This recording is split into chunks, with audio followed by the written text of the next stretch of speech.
Hello everybody, it's jrobi. I'm going to post a good match here I had on the free internet chess server that involves a queen sacrifice to win the material required to win the match. This is the fourth time I'm making this video, so first of all, let me curse the YouTube 10-minute limit. But anyway, I'm going to try to be a little bit more expedient here. So anyway, I'm jrobi and I'm black.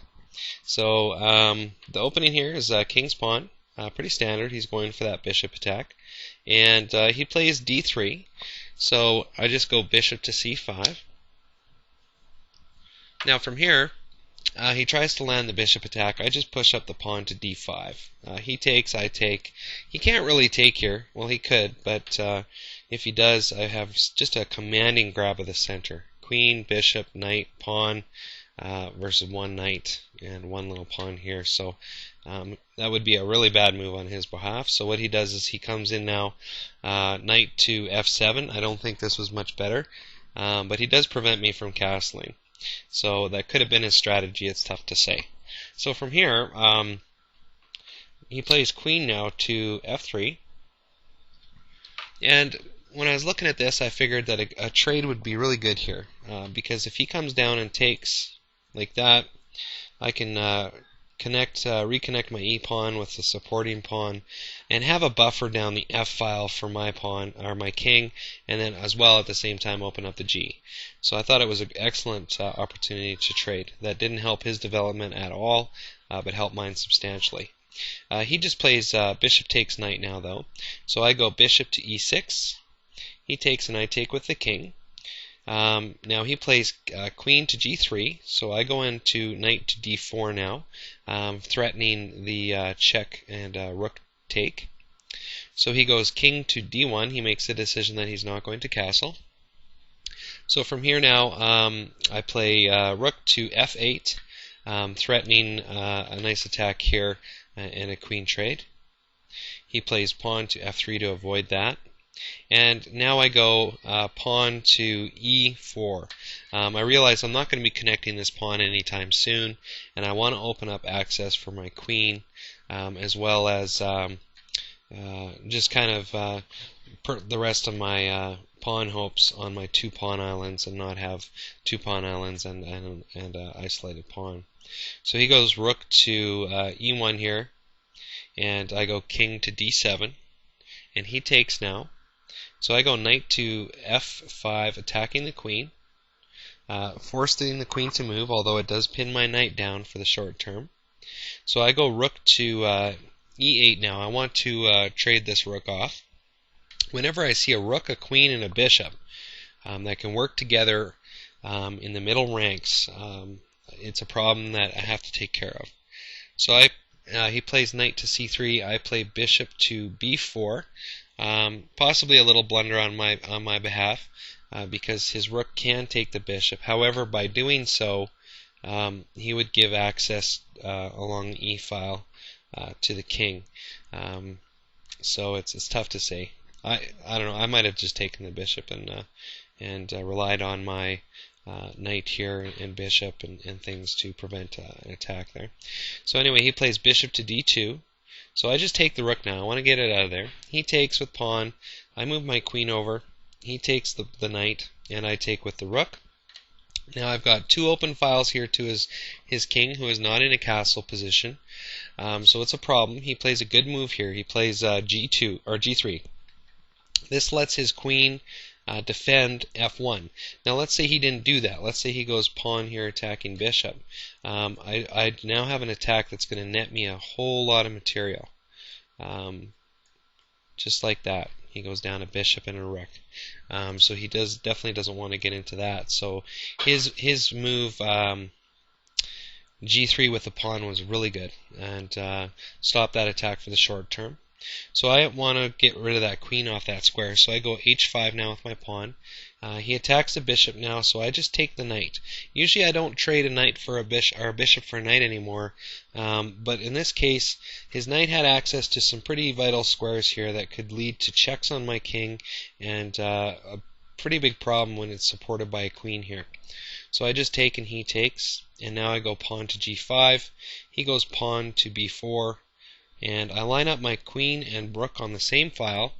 I want to do that before I kick this queen off here. It's going to be important.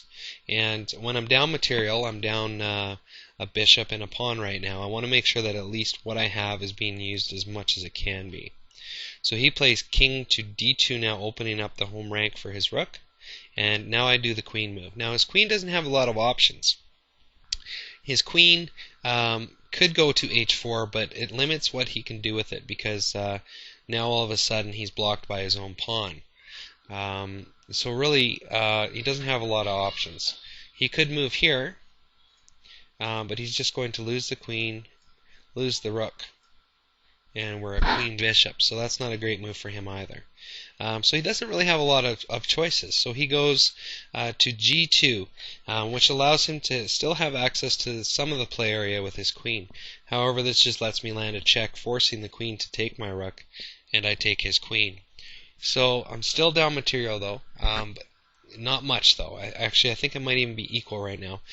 He's up a rook, a bishop, and a pawn, which equals about 9 points of material, and I'm up a queen, so that's about 9 points. So really, it's fairly equal, even though I don't have more than one active piece here.